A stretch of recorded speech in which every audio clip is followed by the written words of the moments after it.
Hey everybody! In this video, I will show you exactly how to buy a Shopify plan with a debit card. Make sure to watch the video until the end to get the most out of it. To buy the Shopify plan, first of all, open up your Shopify account in the web browser. Once you get into your account, click on Settings from the bottom of the dashboard. Now, from the settings, click on the plan option.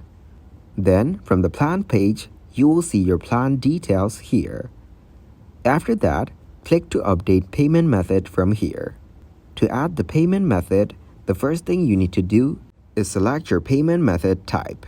Then, enter your card information, such as your card number, its expiration date, and its CVV.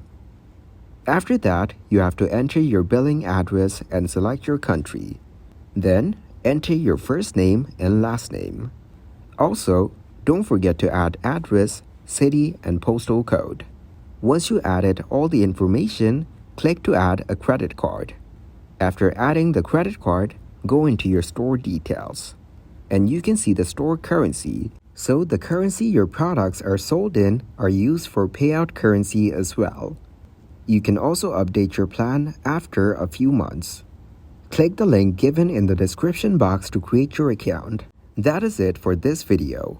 Please leave a like and subscribe to the channel for more tutorials like this. Thanks for watching. Goodbye.